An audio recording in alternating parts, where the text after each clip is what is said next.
My friend Takeshi never rides the Yamanote line after midnight anymore. Not since what happened 3 years ago. He was returning from a late shift in Shibuya, the last train barely half full, with salarymen and night shift work. Car 7 was nearly empty, just him and an elderly woman sitting at the far end. Nothing unusual at first. She wore a dark coat, her gray hair pulled back in a neat bun. But as the train pulled away from Shimbashi Station, something felt wrong. The woman hadn't moved, not even a slight sway with the train's motion. Takeshi glanced up from his phone and froze. She was staring directly at him, her eyes wide and unblinking. He looked away quickly, tried to focus on his phone screen, but he could feel those eyes burning into the side of his head.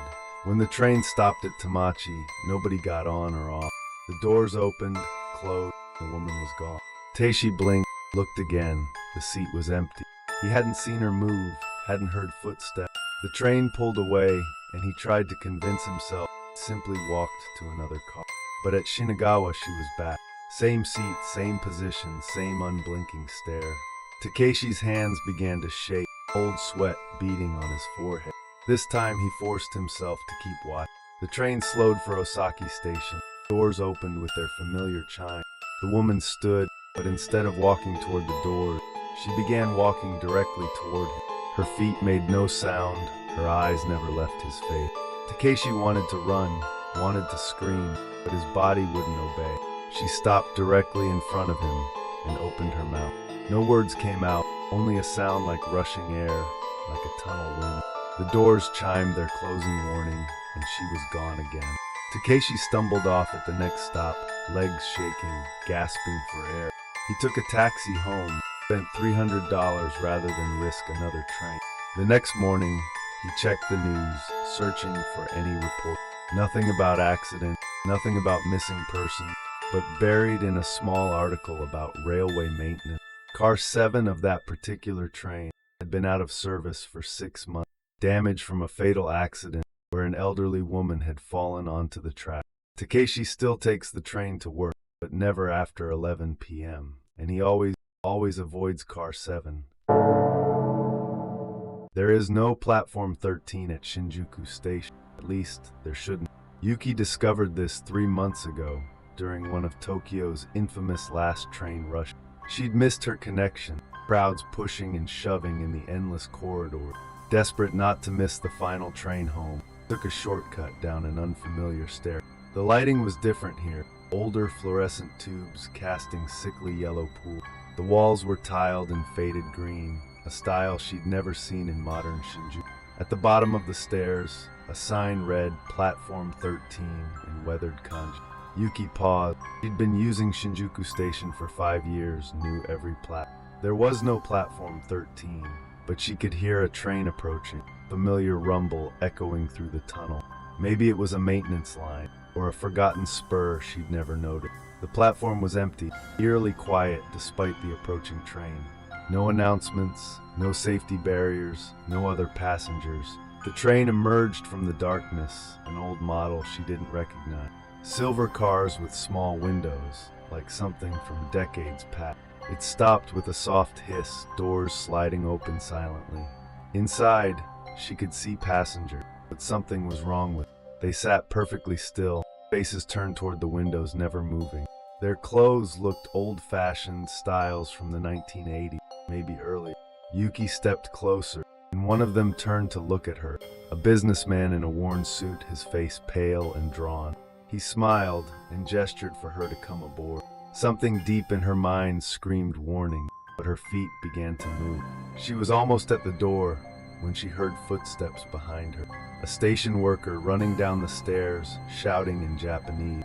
He grabbed her arm, pulled her back, his face filled with terror. The doors began to close, and all the passengers turned to stare at her. Their eyes were empty, black holes where light should have been.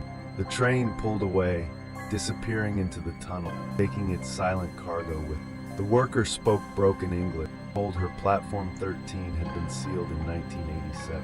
A gas leak had killed 17 people. They'd closed it permanently. He led her back upstairs through corridors that looked completely different now. Modern tiles, bright LED lighting, the Shinjuku she knew. Yuki never found that staircase again, though she's looked for it dozens of times. But sometimes, late at night, you can still hear that train, rumbling through tunnels that don't exist, carrying passengers who never arrived home. Kenji has been a subway conductor for 23 years, but last Tuesday night nearly ended his career.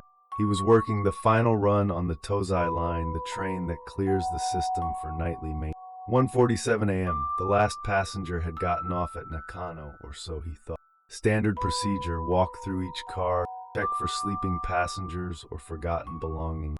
The train sat silent in the depot, overhead lights casting harsh shadows between the seats. Cars 1 through 4, empty as expected. Car 5, nothing but a forgotten umbrella he placed in the lost property. But when he entered car 6, he stopped cold. A man in a dark business suit, sitting in the middle section, perfectly still. Kenji approached, cleared his throat, announced that service was finished for the night. No response. The man stared straight ahead, hands folded in his lap. Kenji moved closer, noticed the man's briefcase, worn leather with brass fittings, old-fashioned, like something from his grandfather's generation. He tapped the man's shoulder and felt something wrong immediately. Cold, too cold, even for Tokyo's winter night. The man turned his head slowly, mechanically, like a rusty door hinge. His face was gray, eyes milky white, mouth hanging open in a silent scream. Kenji stumbled backward, his flashlight beam wavering across the man's features. The uniform, he recognized the uniform now, dark blue with gold braiding. A conductor's uniform, but from decades ago before the company redesigned. The man's lips moved, no sound, but Kenji could read the word. Last stop, everyone off. Over and over the same phrase, like a broken recording. Kenji ran through the connecting door, through car 543. He burst from the train, gasping, hands shaking as he radioed for backup. Security arrived 15 minutes later, found nothing. Car 6 was empty, no sign anyone had ever been there. But the next morning, Kenji researched the company record. 1987, a conductor named Yamamoto had died of a heart attack during his final shift. Found the next morning, still in car 6, still at his post. The company had quietly transferred him to desk work, but Kenji still takes the late shift. Some night, in car 6, he leaves a small cup of coffee on the seat. By morning, it's always empty. Yamamoto, still making his rounds, still ensuring everyone gets home safe. Sometimes, the Tokyo Metro takes you exactly where you need to go, even when that's not where you wanted to be. Hiroshi learned this 3 weeks ago on what should have been a routine trip to Ikebukuro. He'd worked late again, debugging code until his eyes burned from screen glare. 11:30 p.m., plenty of time to catch the last train, or so he thought. At Otamachi Station, he descended to the familiar platform, muscle memory guiding his steps. But something felt different. The platform seemed longer than usual, stretching into shadow. The electronic displays showed his train on time. The destination was wrong. Instead of Ikebukuro, it read a name he didn't recognize, Yamikawa. Hiroshi checked his phone. No station named Yamikawa on any Tokyo line. He looked around. Other passengers seemed unconcerned, waiting patiently for the train. Maybe it was maintenance routing, temporary destination while they worked on the main line. The train arrived, sleek and modern, doors opening with their familiar chime. Hiroshi boarded, found a seat, assumed they'd announce the real stops once underway. But as the train pulled away, the announcements were in a language he didn't understand. Not Japanese, not English, something older, more guttural. He looked around. The other passengers sat motionless, eyes closed, breathing barely visible. The train didn't stop at Takabashi or Kudenshida or any station he recognized. Instead, it descended deeper than any metro line he knew. The windows showed only darkness, broken occasionally by strange blue light. Not the warm glow of station platforms, but cold, pulsing like bioluminescent algae. Hiroshi tried to wake the passenger next to him, an elderly woman in traditional dress. She opened her eyes, looked at him with infinite sadness, and spoke in that same strange language.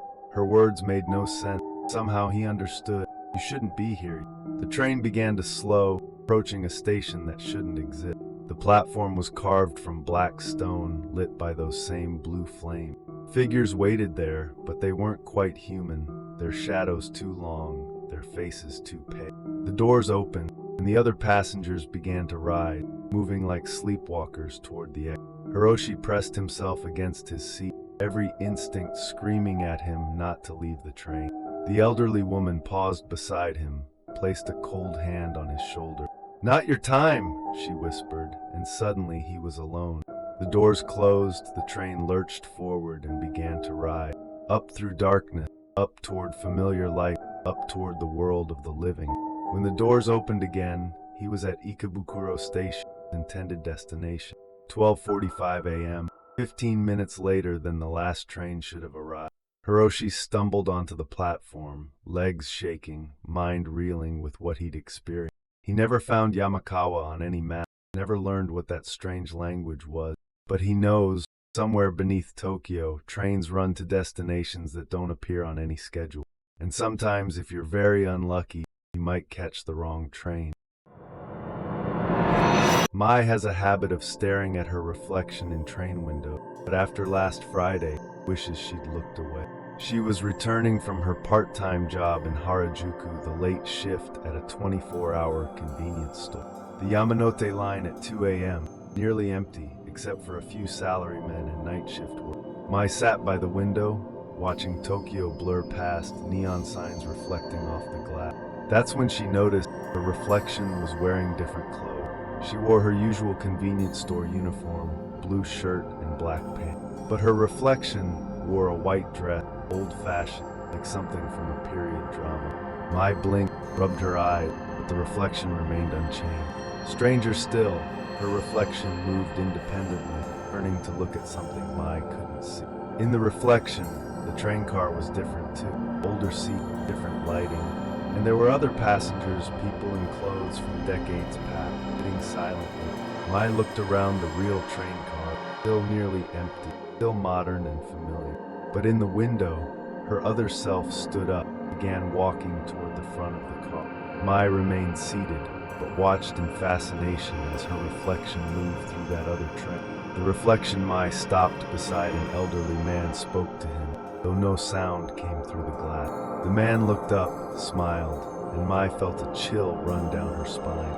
She recognized his face from a family photograph, her great-grandfather who died before she was born. In the reflection, he gestured toward an empty seat, and her other self sat down beside her. They began to talk, animated conversation, like old friends reuniting after years apart. Mai pressed her hand against the window, trying to understand what was happening. Her reflection looked back, directly at her, and mouthed a single word. Soon, the train began to slow for Shimbashi Station, and the reflection began to fade. First the other passenger, then the old-fashioned car, finally her great-grandfather. But reflection Mai remained still in that white dress, still staring back with knowing eyes. As the train stopped, the reflection raised its hand, pressed it against the glass from the other side. Mai felt warmth through the window, impossible warmth, like touching a living hand. Then the doors opened, fluorescent light flooded the car, and the reflection returned to normal. Mai in her convenience store uniform, sitting alone, looking tired after her long shift. She got off at the next stop, walked home in a daze, trying to process what she'd seen. The next morning, she called her grandmother, asked about great-grandfather's death. He died in 1987, her grandmother said, in a train accident on the Yamanote line. He'd been traveling to see Mai's mother, who was sick with fever, born just 2 weeks earlier. Mai still takes the late train home. She doesn't look at the windows anymore, because sometimes, when the light hits just right, you can see that other train. And her great-grandfather, still riding the rails, still trying to reach family, waiting for the day when she'll join him on that final journey home.